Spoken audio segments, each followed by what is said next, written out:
소클 극장의 재미있고 기이한 옛 이야기는 앞으로도 좋은 이야기만을 골라서 같이 즐기려 합니다. 많은 지도와 격려를 부탁드립니다. 오늘은 기자모 두 번째 편, 생명을 빼앗아가는 야차에서 생명을 살리는 호법 신장으로 라는 제목입니다. 기자모는 그날 무척 기분이 좋았습니다. 왕사성에서 막내 아들이 특히 좋아하는 외아들을 잡았기 때문입니다. 제스도 참 좋지. 얼른 요리해서 먹이고 싶은 마음에 바쁜 걸음으로 집에 돌아와 보니 언제나 쪼르르 달려와 품속에 안기던 막내 아들이 보이지 않습니다.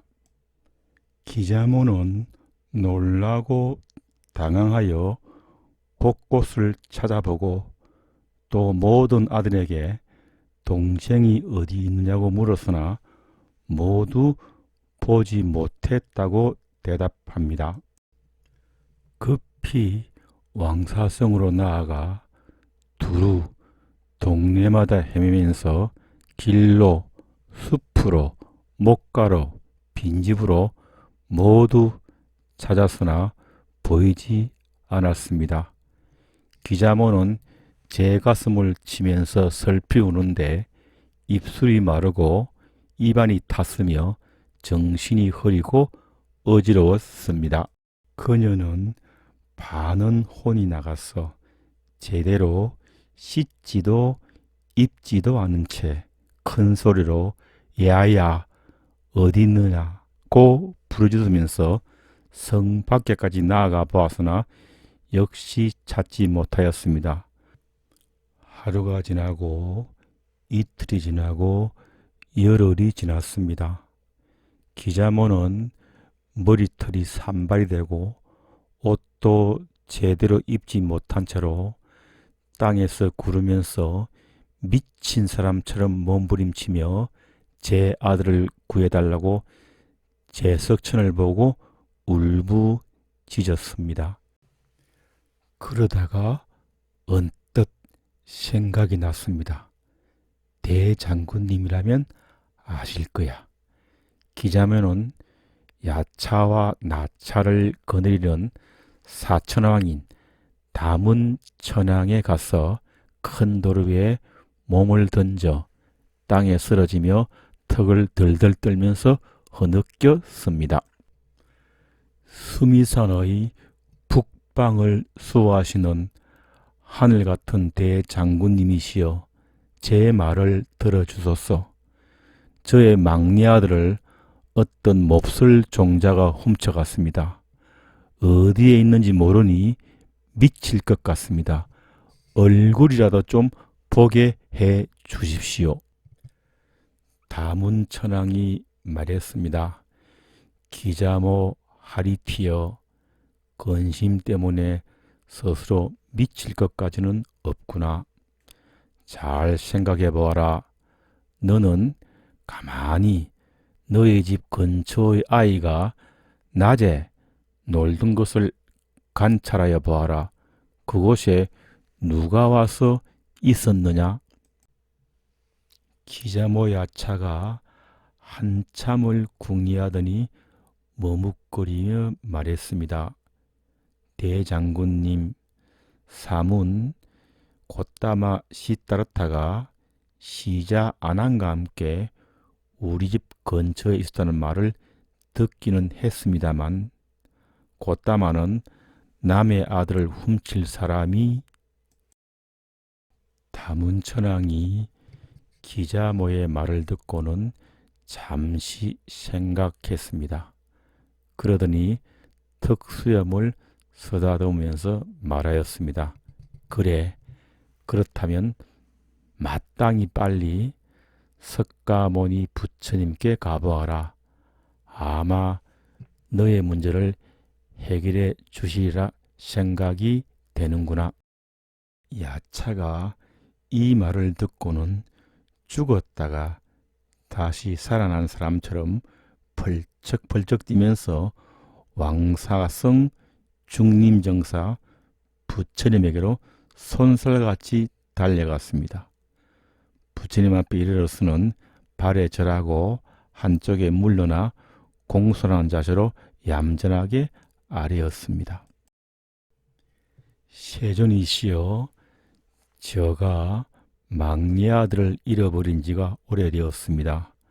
바라옵건대 부처님의 신통력으로 저의 아들을 찾게 하여 주소서. 부처님께서 말씀하셨습니다. 그대가 아들을 몇이나 두었느냐? 야차가 갑자기 얼굴에 광채를 내면서 대답했습니다. 저가 지상에만 500 아들을 두었나이다. 부처님께서 살짝 미소를 머금으면서 물었습니다. 500이나 되는 아들 중에서 한 아들이 없는데 무엇이 그리 괴로우냐? 화가 난 야차가 콧구멍을 벌렁거리면서 말했습니다. 세존이시여, 저가 만약 오늘 아들을 보지 못한다면 부처님께 명시하건대 제 몸의 모든 구멍이란 구멍으로 뜨거운 피를 토하고 죽을 것입니다. 부처님께서는 깊은 한숨을 내쉬더니 슬픔에 잠긴 표정을 하고 말했습니다. 500명이나 되는 아들 중에서 한 아들만 보지 못하여도 그렇게 괴롭구나. 그렇다면 너는 세상 사람들의 아이들을 죽이고 잡아먹지 않느냐? 그 부모들의 괴로움은 어떠하겠느냐? 그 말을 듣자 기자모가 입을 삐죽거리면서 말도 안 된다는 듯이 대답했습니다. 부처님, 어찌 저의 귀한 아들을 하찮은 범부 중생의 아들들과 비교하십니까? 가당치 않습니다. 기자모의 말을 듣자 부처님께서 여러 번 대내었습니다. 가당찮다, 가당찮다. 그러더니 시자 아난을 불렀습니다. 아난이 다가오자 부처님께서 말씀하셨습니다. 아난아, 이 기자모 야차와 함께 그동안 이 여자에게 자식을 빼앗긴 왕사성 가정들을 한번 돌아보고 오너라. 기자모 야차는 아난과 함께 아들을 빼앗긴 왕사성의 가정들을 돌아다녔습니다. 집집이 사람이 사는 집 같지 않았습니다. 모두 어느 때나 자식이 돌아올까 문지방에 걸터앉아 대문 방만을 내다보고 있는데 퀭한 눈이 심리는 들어간 것 같았습니다. 옷은 입었는지 벗었는지 찢어진 저고리에 앙상한 어깨가 드러난 채 양쪽 부모가 비틀거리며 마당을 헤매고 다니는 모습이 마치 가슴에 장독 크기의 구멍이 뚫린 강씨가 걸어 다니는 것 같았습니다. 어느 집이나 며칠 동안 부엌에 밥을 한 흔적이 없었습니다. 충분히 짐작할 만했습니다. 자식을 잃고 물 한 모금도 넘기기 힘든데 밥알이 목구멍으로 넘어갈 수 없었겠죠. 아난과 함께 왕사성을 둘러보고 온 기자모 야차가 부처님 앞에 엎드려 울며 말했습니다. 진정 이런 줄 몰랐습니다. 제가 느끼는 고통 고통과 중생들이 느끼는 고통이 같은 줄 몰랐습니다. 기자모는 계속해서 말했습니다. 저는 제 자식들이 좋아하는 음식을 항상 배부르게 먹이기만을 원했을 뿐입니다. 그게 그렇게 나쁜 짓인 줄은 이제야 알았습니다. 부처님, 저를 절대로 용서하지 마시고 심한 벌을 내려 주십시오. 부처님이 엄숙한 얼굴로 말했습니다. 너는 내 자식을 사랑하는데 눈이 어두워 날마다 다른 사람의 자식을 훔쳐서 내 아들들에게 먹였다. 너에게만 사랑이 있는 줄 아느냐? 너의 사랑만 고귀한 줄 알았더냐? 너는 500아들 가운데 한 아들을 잃자 피 눈물을 흘리며 천지사방을 떠돌았다.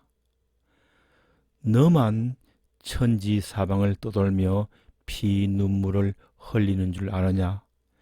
세상 모든 부모가 다 그러하다. 너의 죄는 아주 크고 심해서 자비심이 끼어들 여지가 없다. 그러니 지금 죽어서 변성지옥에 떨어지게 될 것이다. 부처님의 꾸짖음에 기자모는 고개를 숙이고 아무런 대꾸도 하지 않았습니다. 아난이 옆에 서 있다가 부처님의 눈치를 살피면서 기자모에게 소곤거렸습니다. 따로 할 말이 없느냐? 그러자 기자모가 눈물을 왈칵 쏟으며 제 마음을 털어놓았습니다. 저는 지옥에 가도 마땅한 죄를 지었으니 그 죄를 받아 마땅합니다. 다만 조금 더 일찍 깨닫지 못한 것에 가슴이 아플 뿐입니다. 그러나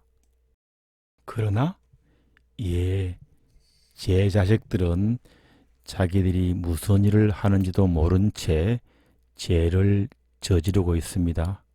새끼들이 악업을 지을 것이 뻔한데도 그것을 고쳐줄 수 없으니 그것이 한스러울 뿐입니다. 옆에서 눈을 감고 가만히 듣고 있던 부처님이 기자모에게 물었습니다. 내 잘못을 참여하느냐? 기자모가 두 주먹을 꽉 쥐며 말했습니다. 원하건대 세존이시여 방법을 가르쳐 주옵소서. 삼기와 오교의 계율을 받아 지녀서 그대로 실천하겠느냐? 그러면 왕사성에 있는 모든 사람에게서 살인의 두려움이 사라질 것이다. 만약 그렇게 한다면 이 자리에서 막내 아들을 돌려줄 수도 있다. 부처님은 바로 밑에 있는 그녀의 막내를 보여주었습니다. 기자모는 자신이 발휘할 수 있는 신통력을 다하여 아들을 안아가려 했지만 어떻게 할 수가 없었습니다. 그러자 부처님이 미소를 지으며 말씀하셨습니다. 약속하지 않았느냐? 그대가 만일 삼기 오계를 받고 목숨을 마칠 때까지 살생하지 않는다면 너희 아들을 돌려줄 것이다. 기자모는 맹세했습니다. 세존이시여 그렇게 하겠습니다. 그녀가 삼기와 오계를 받으니 부처님이 아들을 돌려주었습니다. 기자모가 살생하지 않으니 왕사성 사람들이 모두 근심을 놓고 편안함을 얻었습니다. 기자모 하리티는 부처님으로부터 내 자식이 귀하면 남의 자식도 귀하다는 큰 깨달음을 얻은 이후로 여러 생에 걸쳐서 자기의 잘못을 참회하고 세상 사람들을 위해 살기로 서원을 세웠습니다. 그것은 아래로는 자식들을 제대로 훈육하고 위로는 모든 사람을 이롭게 하며 이 세상에 자식이 없는 사람에게 자식을 낳게 해주겠다는 서원이었습니다. 이후 기자모 하리티는 지금까지도 자식을 낳길 원하는 여인이 한마음으로 기원하면 복덕을 모두 갖춘 자식을 출산하게 해주며 아울러 어린 자식이 건강하게 크도록 도와주고 보호하는 불교의 호법 신장으로 해자되고 있습니다. 참고 문헌은 건본설 일체 유부 비나야 잡사 31권과 잡보장경 9권, 성법 스님이 지은 불보살의 본적을 참고로 하였습니다. 동영상 업로드 시간 알려드립니다.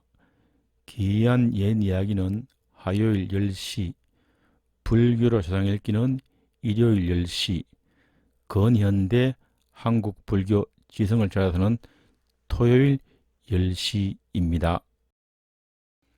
다음 화요일 10시에 뵙겠습니다. 소클 극장입니다. 안녕히 계세요.